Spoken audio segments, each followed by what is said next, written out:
Hey everyone, we're going to head into part 2 of the citric acid cycle. This is the focus on respiration stage 2. This is, again, what we commonly refer to as the citric acid cycle itself. So, before we talked about the first stage of respiration, which is the actual making of acetyl CoA, usually from pyruvate, and we discussed how pyruvate is turned into acetyl CoA in respiration stage 1. Today, we'll be talking and focusing on all of the steps in step or stage 2 of respiration, which is the citric acid cycle. So I'm showing you here all of the steps of the citric acid cycle. It is, in fact, a cycle. It is cyclical in nature in the way that it takes in compounds and also at the same time releasing compounds. It is made up of 8 major steps, which we will look at one by one in the following slides. But you can see generally we're going to feed in acetyl CoA. And this is going to be transformed through a series of processes during this step, releasing some CO2. In fact, if we look closely, here's our CO2 here and the CO2 here. And also generating energy through the production mainly of NADH. There are 3 NADH molecules produced in the citric acid cycle. A GTP, which is equivalent to an ATP, and an FADH2 is generated as well. This is also an electron-carrying molecule like its counterpart NADH. The breakdown of each of these steps, as far as what is happening at each point, is as thus.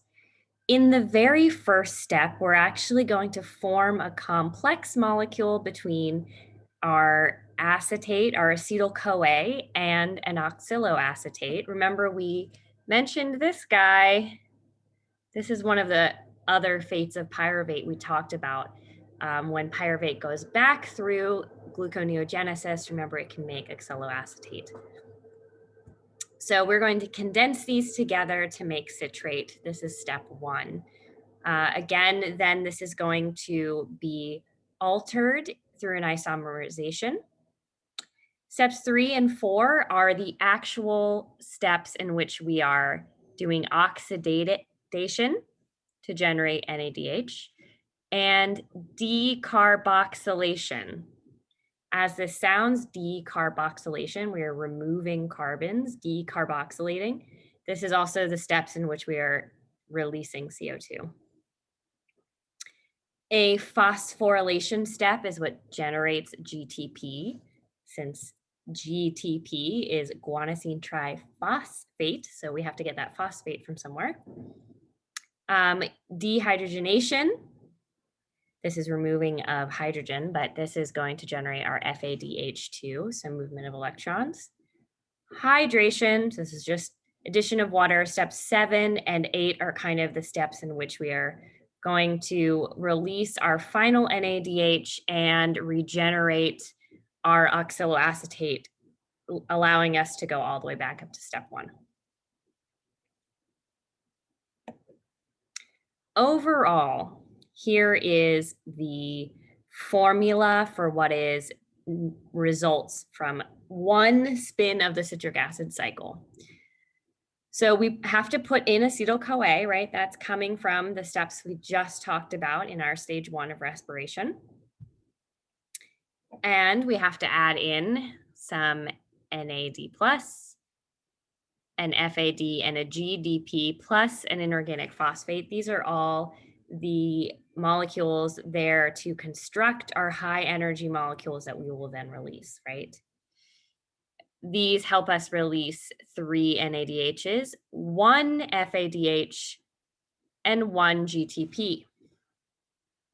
As for our acetyl CoA, it is going to be broken down. We're going to have a net release of 2 carbon dioxides. Remember, acetyl CoA is only 2 carbons long. And we will also release the CoA portion, right? That coenzyme A can then go feed back to stage 1 to make more acetyl-CoA. So again, this is the net result, the net oxidation of what is occurring during the citric acid cycle.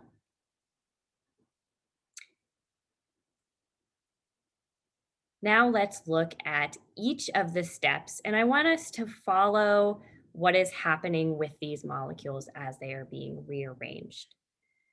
Here's step 1. The acetyl-CoA that we are adding in, we just generated, is shown, and here's those 2 carbons that are coming from the acetyl-CoA. Those were the 2 carbons that originated from our pyruvate way back in the breakdown from glucose. In step 1, we're doing a condensation. We're actually mushing 2 molecules together, condensating them together to form one large molecule. The molecule that we are condensing acetyl-CoA with is oxaloacetate. And what you will see is by the end of this cycle, we will still have an oxaloacetate left over. Essentially, that oxaloacetate is kind of being recycled through the citric acid cycle to allow for this process to occur. And where is this condensation occurring? Well, you can see that for the acetyl-CoA portion, here's those 2 carbons, we're actually making a bond on this previous CH3, and it is bonding into this previous carbonyl of the oxaloacetate. During this process, this is catalyzed by an enzyme called citrate synthase. And we are generating citrate. Citrate is the first molecule that's generated in step 1. Now, I want you to get a visual picture of where these molecules are combining. This is important to think about this chain and how things are being edited in the chain in the citric acid cycle and in what position.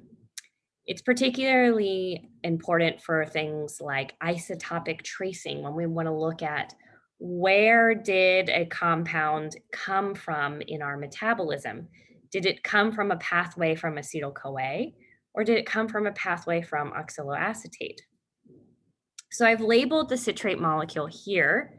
Here is our acetyl group that came from our acetyl-CoA, right? We see it highlighted right here. And here is our citrate. And you can see that the acetyl binds onto kind of this second position here of the citrate, right? And this is, excuse me, the oxaloacetate forming a citrate.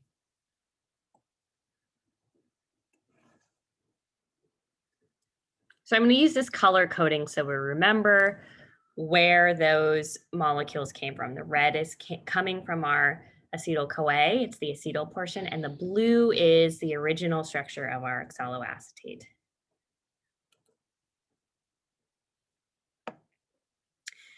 Now, the citrate synthase, this step is going to depend very highly on having that oxaloacetate, and that's because the carbonyl group that you're actually adding in your acetate into on that oxaloacetate is a good nucleophile. So I'll go back and show you. Here is the original oxaloacetate. Remember, it has a carbonyl here, and we're adding in a methyl group into it to form our citrate. So carbonyls are good electrophiles. The methyl of an acetyl-CoA is not a good nucleophile. So the thing that is helping to drive this in the activity is based mostly on the oxaloacetate. The other way in which this is driven is through the breaking of that coenzyme A. During this process, coenzyme A is released, and that thiol bond that was holding the coenzyme A onto acetyl-CoA, this this guy right here, it is released off. That is a very high energy bond, so it is going to help drive this reaction as well.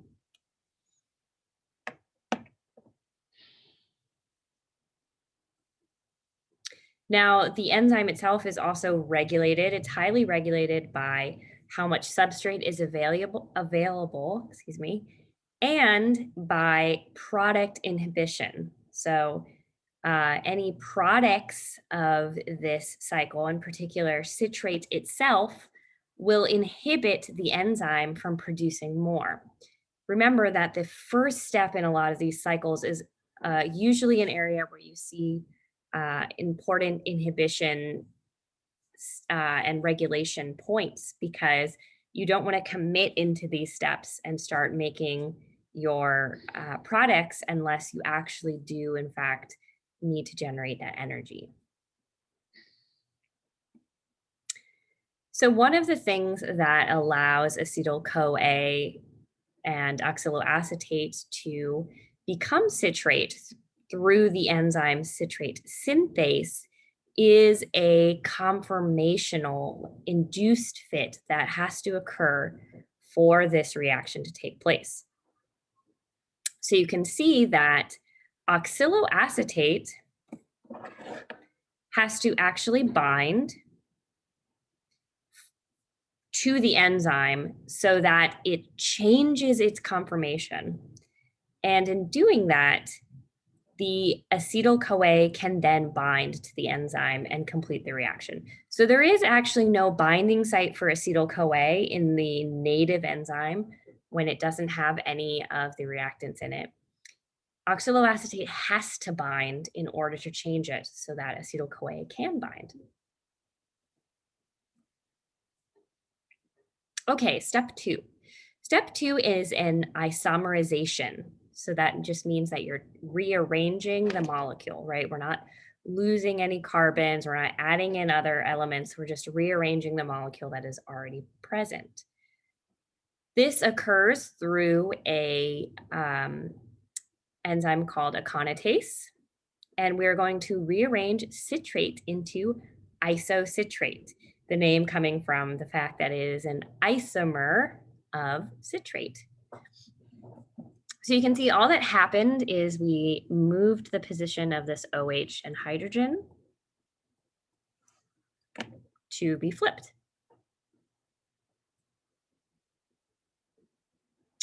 Now, this is, again, not a carbon rearrangement. We just moved the isomers. We moved it to make it an isomer of the OHs and Hs. So remember, I'm showing you the carbon skeleton here, color-coded.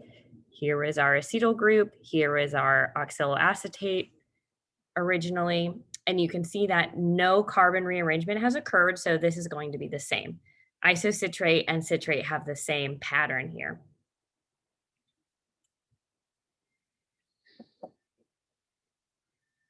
The reason to do this is because we're about to encounter oxidative steps, and a tertiary alcohol, which is what citrate is a poor substrate for oxidation. Actually, if you go back to your organic chemistry, you'll remember this. Secondary alcohols, however, are a better substitute for oxidation, and so by flipping this, we move that OH group and we create a secondary alcohol in creating isocitrate. This is a reversible step. This movement of these between each other is unfavorable and very reversible. So isocitrate and citrate can move back and forth between each other. The way that this is kept going forward in the process is by keeping the concentration of the product low. So that isocitrate has to get used up immediately so that the product on that side is unbalanced. You have low product. So the only thing driving it is just the Le Chatelier's principle, right? Movement towards the product in that case.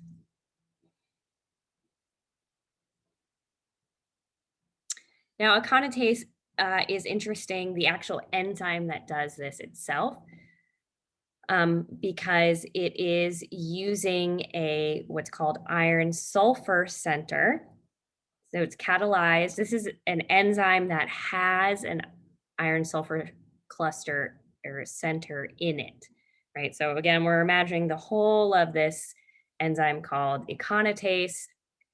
It's a large enzyme, but within the active portion of it is this iron sulfur center.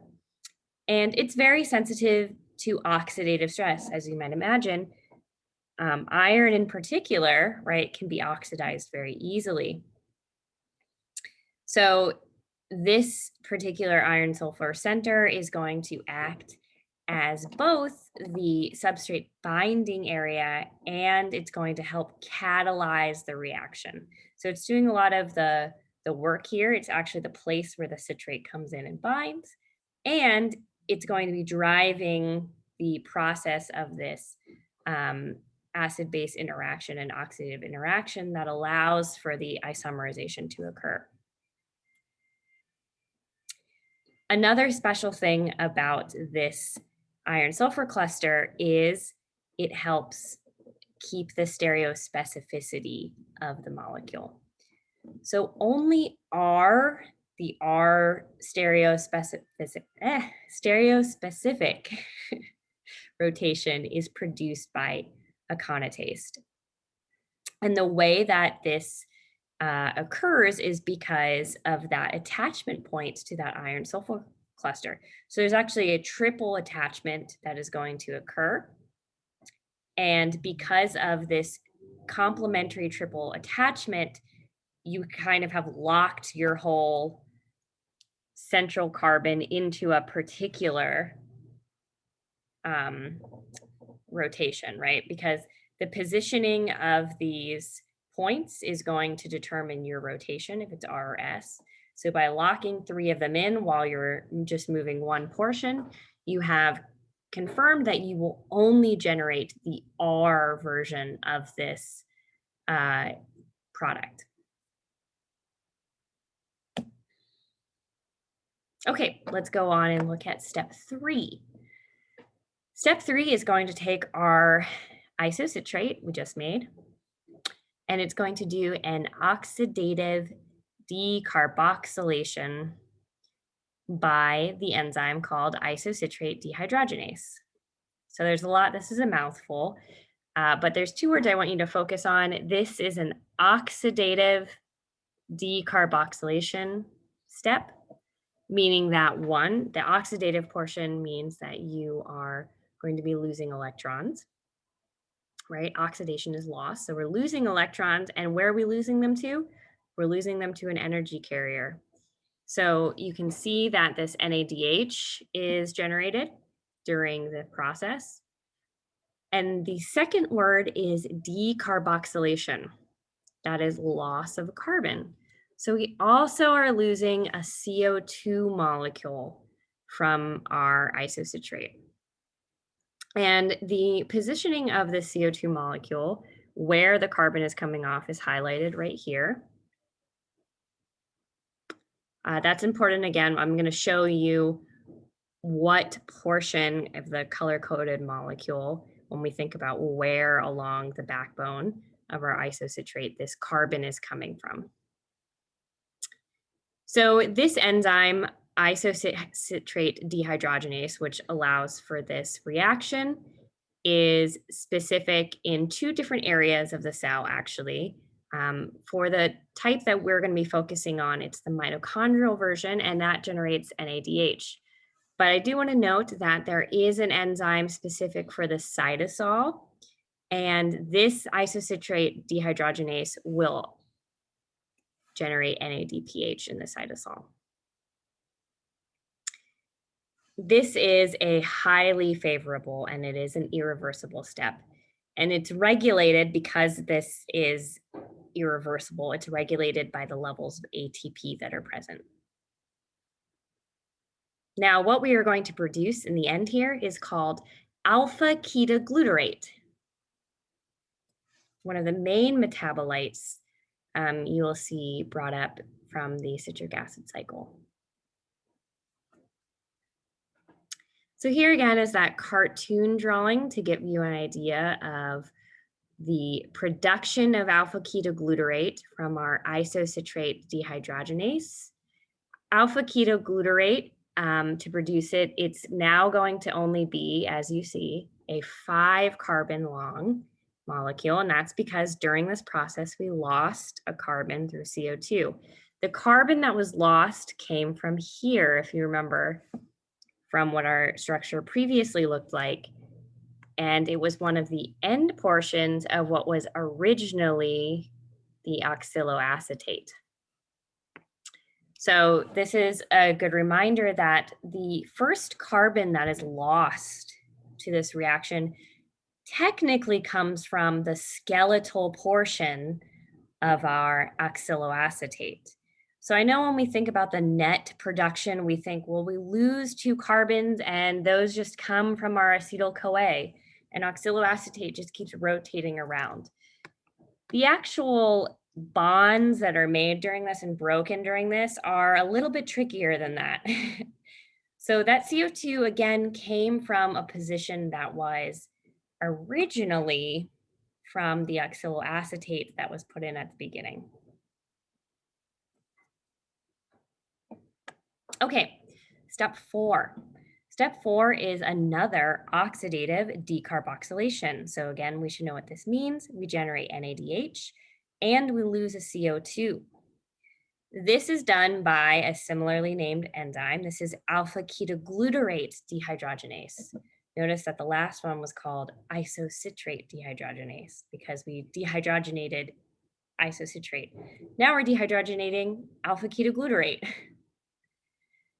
So this enzyme is going to be very similar, except there is one additional change. This alpha-ketoglutarate dehydrogenase is a complex enzyme. So it's not only doing the oxidative decarboxylation, but there is an additional portion that is adding on a coenzyme A. Weird, right? But you'll see why this is important. So this step adds a coenzyme A onto our molecule. Remember that the bond between that sulfur in our coenzyme A and the new molecule, this sulfur bond that is created, this is a very, very high energy bond.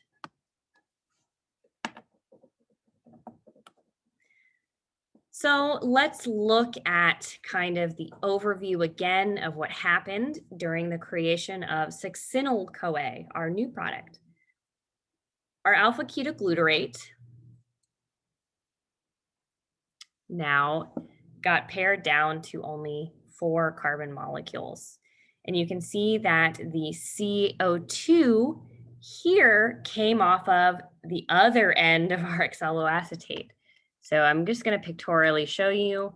Again, we used to have a carbon here, and we also used to have a carbon here in the very beginning that were part of our oxaloacetate. And these are the 2 that were broken off in this step, forming succinyl-CoA. So again, our second CO2 also comes from the skeletal backbone of our oxaloacetate, not the acetyl group. Now, there is also a coenzyme A molecule here. I've written it in green just to remind you that it's there. I don't want you to get confused. This is not a carbon, right? Coenzyme A is a sulfur bond with a whole unit attached to it. So I've put it in green just to remind you that it gets added onto the molecule because it is an important part of that. Let's talk a little bit more about this enzyme. I said that it's a very special enzyme and that it is a complex enzyme. And what I mean by that is not only is it complex in its mechanism, but it is actually made of multiple subunits. So it's a very large, complex, multi-subunit enzyme, very similar to our pyruvate dehydrogenase complex. So the mechanisms that occur during alpha-ketoglutarate dehydrogenase are, again, paralleled almost identically. Remember that in our pyruvate dehydrogenase complex, what were we doing? We were generating an NADH. We removed a CO2 off of our pyruvate to make an acetyl group. and we added on a coenzyme A. So alpha ketoglutarate is doing, again, the very, very similar things. This is one of many complexes that are similar to pyruvate dehydrogenase. They use the same coenzymes, they have identical mechanisms, but the active sites are different to accommodate different substrates. So you can see here's our pyruvate dehydrogenase complex. It takes in pyruvate and it releases acetyl-CoA. But again, it makes an NADH, it releases a CO2, and we added on this coenzyme A. Here is what we were just talking about, our alpha ketoglutarate dehydrogenase to make succinyl-CoA, takes in alpha ketoglutarate, makes an NADH, makes a CO2, adds on a coenzyme A bond.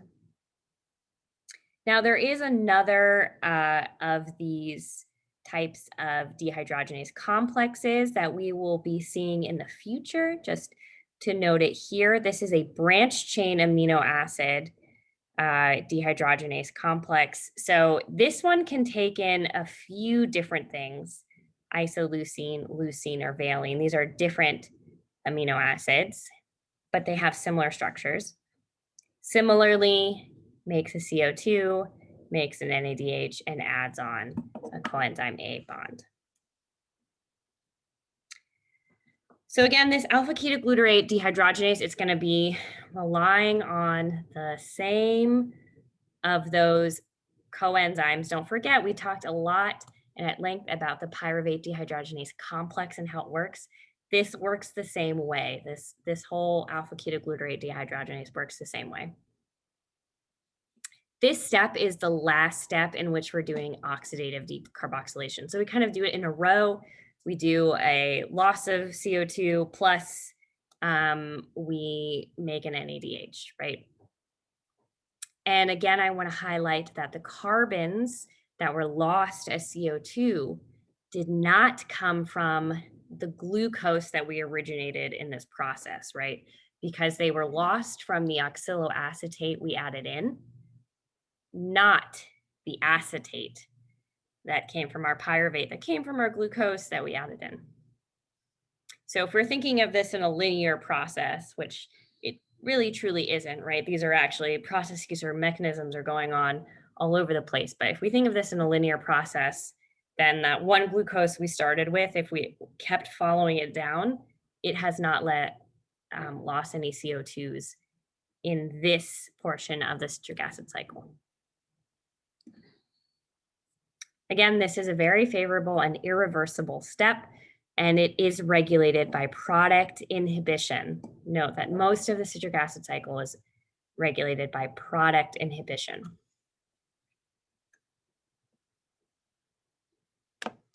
Again, here's your review as we wrap up kind of the first half of this cycle and thinking about those CO2 generations. Here is citrate, isocitrate, alpha ketoglutarate, and succinyl-CoA, the 4 molecules that we have gone through. And again, their carbon structures showing the red highlighting the actual acetate that we added in, and the blue highlighting the oxaloacetate that was used in the very first step to generate our citrate.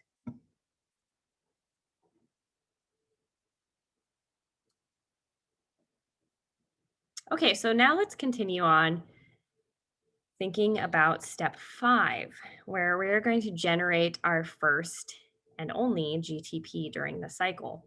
This is the only substrate level phosphorylation step of the whole of the citric acid cycle. Remember, glycolysis has multiple steps with substrate level phosphorylation. That's steps where it is generating ATP.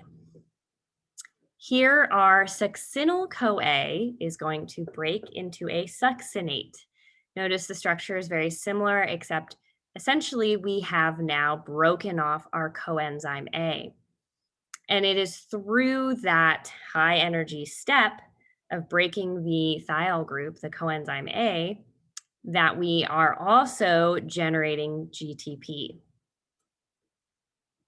So here's a look at the carbon structure of that. Remember, we're down to 4 carbons now, and all we have done is just taken off that coenzyme A off the end. Now, the mechanism of succinyl-CoA synthesis is as such. Again, the phosphorylation of the GDP to make ATP is coupled to the fact that we are removing that coenzyme A. This process is the removal of the coenzyme A is what is driving the eventual formation of the GTP.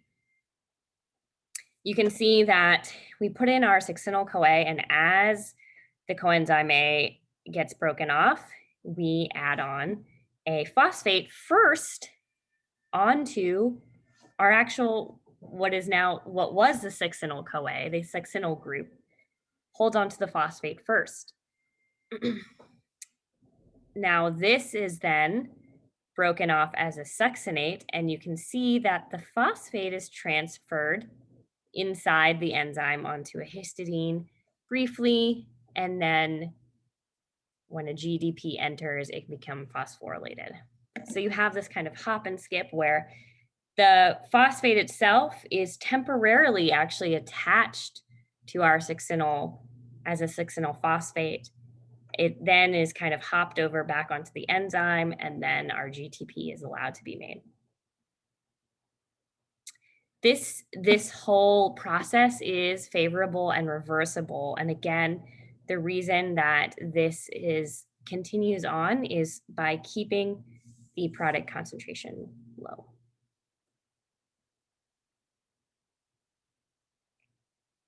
Let's talk more about step 6. Oxidation of an alkane to an alkene. This is through the enzyme succinate dehydrogenase. So similar name here, the dehydrogenase portion, but notice we're just doing an oxidation step, no oxidative decarboxylation. In this step, we're generating an FADH2. Again, this is an electron carrier similar to our NADH. So we're just moving electrons, and in this movement, we are dehydrating essentially to remove those hydrogens and make a double bond. We take succinate here and make fumarate. Fumarate is this now alkene that has been formed after the removal of those hydrogens and the dehydration of that bond. Again, there's no carbon change here. We just have a 4-carbon long molecule at the end.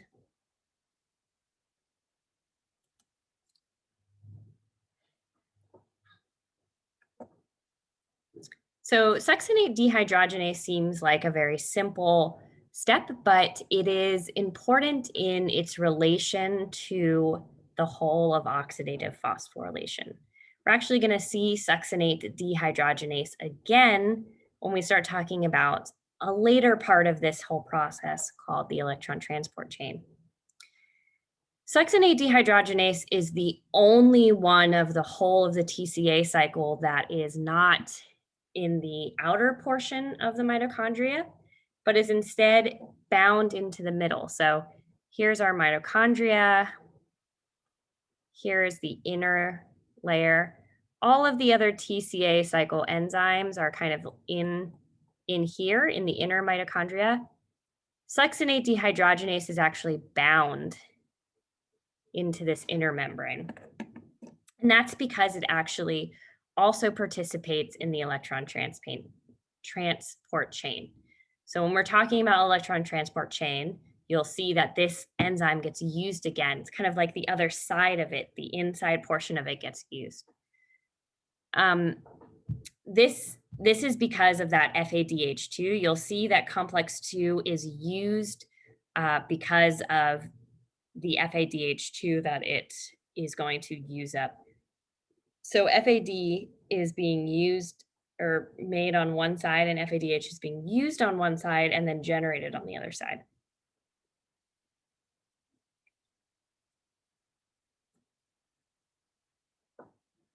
Okay, so on to step 7, now that we kind of touched on that.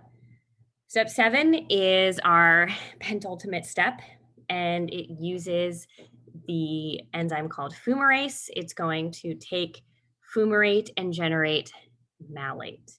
This is a stereospecific step because malate, as you can see, could be in 2 forms. It could be the D version or the L, or we also call that the R or the S, right? And note that only one version, the L-malate version, is made during this process. All that's happening here is we're hydrating the bond. Water is added to break that double bond back into single bonds. We're essentially adding an OH on. This is a typical hydration as you're used to seeing, again, in organic chemistry. If you remember, generating alcohols from an alkene, this is the exact same thing that's happening. We're generating malate by breaking that double bond and adding water across the bond, an H on one side and an OH on the other side. Again, there's no carbon change that is occurring here. So the whole carbon base is still the same. I'm still highlighting those same red and blue from acetate and oxaloacetate.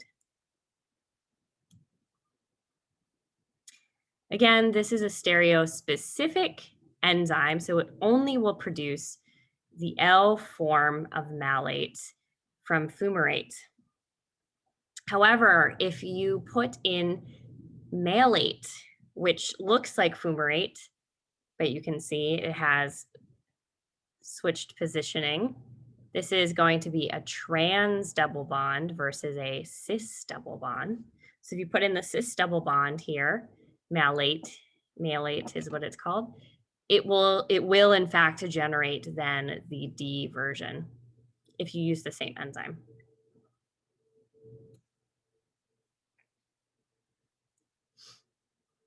Okay, so step 8. Step 8 is our last and final step. And here we are regenerating an oxaloacetate. Remember that oxaloacetate is going to complete the cycle, and then this oxaloacetate can bind with a new incoming acetyl-CoA and redo the cycle all over again. This is a dehydrogenase step. And so again, we are generating electrons. Electrons are leaving through the oxidation and making our last NADH, last of 3. And in doing this, it's an oxidation. So you can see we made a carbonyl here to reform our final oxaloacetate. Again, regenerating the oxaloacetate to then go into the next going of the cycle, step 1, citrate synthase. This step is unfavorable, and again, it's very reversible, and it is kept low because of citrate synthase, essentially, because citrate synthase so quickly is going to grab up that oxaloacetate to make the next citrate and redo the cycle. So the product being kept low is what keeps this going. And again, no carbon change here. So I want you to see the final layout of that final oxaloacetate we made from one turn of the citric acid cycle. Here is a reminder of everything that happened. Red was our incoming acetate, and blue was the oxaloacetate from our previous cycle. They're going to mesh together in this way. Along the way, we lose 2 carbons, but those 2 carbons are lost from the oxaloacetate. And you can see that in the end, we end up with an oxaloacetate that actually is half made of carbons from our acetate that just came in, and half made of carbons from our original oxaloacetate. So there's actually a 50-50 of each left over. Now, I want you to think about what would happen if we went through a second turn of the citric acid cycle, and I'm going to label things again. So now we're starting with the oxaloacetate that we made last time. Here's that oxaloacetate we generated. Remember, half of it came from the acetate that began here, and half came from the oxaloacetate that came here. And now we have a new incoming acetate, and we're going to mesh it with our oxaloacetate, and it's shown here in the light blue. So following this process here, what you can see is the oxaloacetate that came in is going to lose carbons from here and from here. So one from our way original acetate and one from our way original oxaloacetate are what actually get lost. And you end up with this kind of chimera where now you have that acetate that came in at the beginning of this cycle and kind of a mixture of what was left over from last time. So you can keep doing this so many times. The reason this is important is to think about when we do isotopic labeling, we want to know how we trace a carbon along the way as it goes through these cycles. So for example, if we were to label this carbon right here with an isotope, I might ask, where would this carbon be in the end? Where should we see it? What products should we see it in? So you can see that's this carbon and this carbon, and it is actually the one that gets lost as CO2. So we would know to look for that isotope in the carbon dioxide that is produced from this cycle.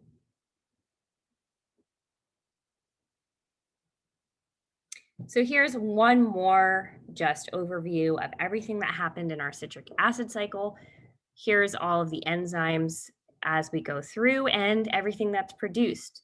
Again, there's 3 steps in which we have dehydrogenase steps making NADH, 1 dehydrogenase step in which we make an FADH.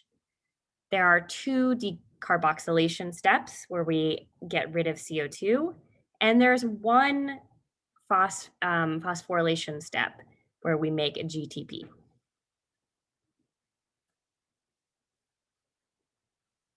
Now, what is the amount of ATP that we get out of the citric acid cycle?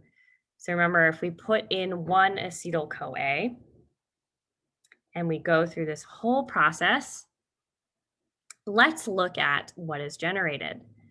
So this along the side is just kind of like what's generated at each step. So you can see here we're first looking at what's generated during glycolysis. And then here we're looking at what's generated during the pyruvate, making acetyl-CoA from pyruvate. And then here is all of citric acid cycle. So by doing all of that, by taking 1 glucose, breaking it down into 2 pyruvates, taking both of those pyruvates, making them into acetyl-CoA, and taking both of those acetyl-CoAs and going through citric acid cycle, we get about 30 to 32 ATPs formed ultimately in the end. Now here we're actually seeing a conversion rate of about 2 NADHs to approximately 5 ATPs. A GTP is equivalent to an ATP, and you can see 2 FADHs are equivalent to about 3 ATPs.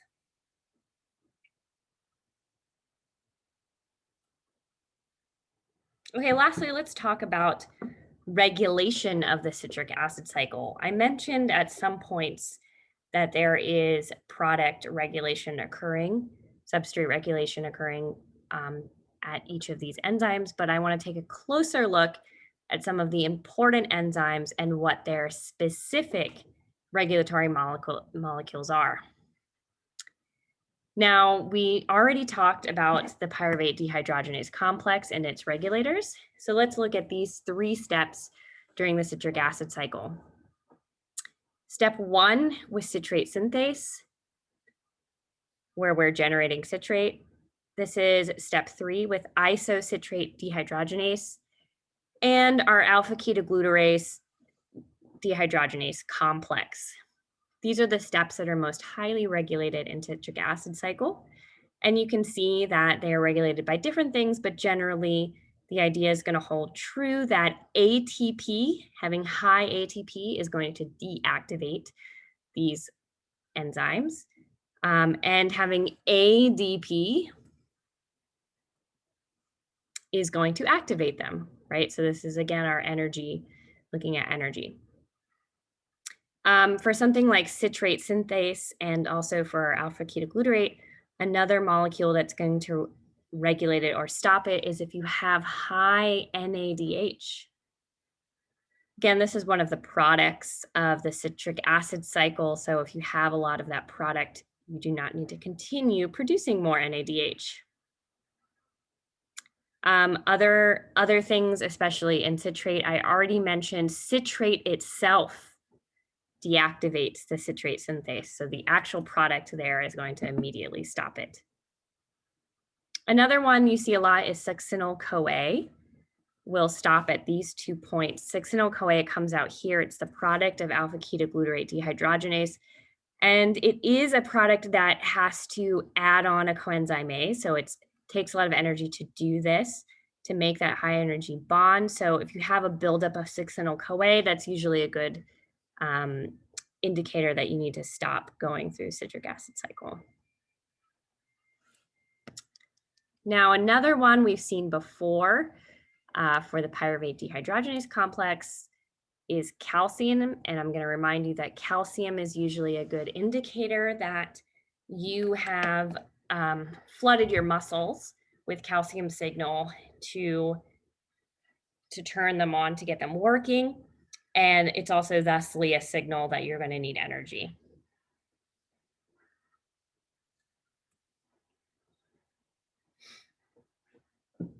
Okay, so again, these are a lot of what we already talked about.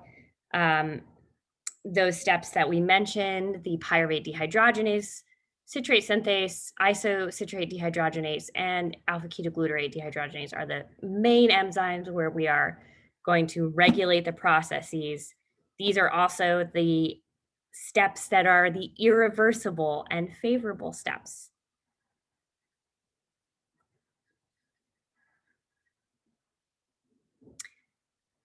So some of the additional regulatory mechanisms that I brought up, the inhibition by succinyl-CoA, again, is an important one because it communicates a flow at the middle step of the citric acid cycle. Another one to point out is this regulation of the isocitrate dehydrogenase. The first step with citrate that controls the citrate levels. Remember that the aconitase, the isomer step, is a reversible step.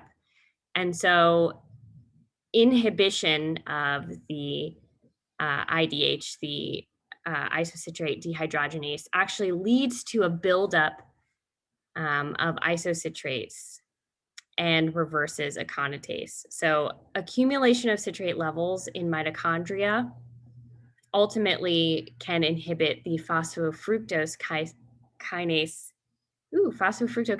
in glycolysis as well. So citrate can be a marker related to isocitrate dehydrogenase, can be a marker to then leave the mitochondria and actually inhibit this phosphofructokinase, which we talked about during glycolysis as well. I mentioned citrate was one of its inhibitors. So something way down the line in our TCA cycle can, again, signal way back up to glycolysis to shut down at that point.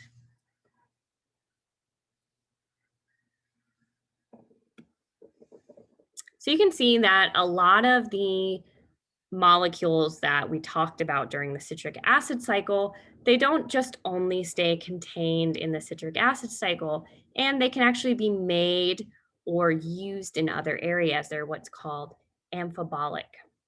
They can be used in things that are catabolic or anabolic, just the amphibolic, right? Can go either way. They're an amphibian of sorts. So you can see here some of the intermediates that are precursors to other areas, other biosynthetic pathways, how they're related, um, and how they can potentially be replenished also from other pathways. You can see from glucose, from fatty acids, from things like heme, even from blood, is related to succinyl CoA. So there's a lot of connection between these molecules. Again, don't think of them as only related to the citric acid cycle. They still are going to participate in and be related to many other pathways.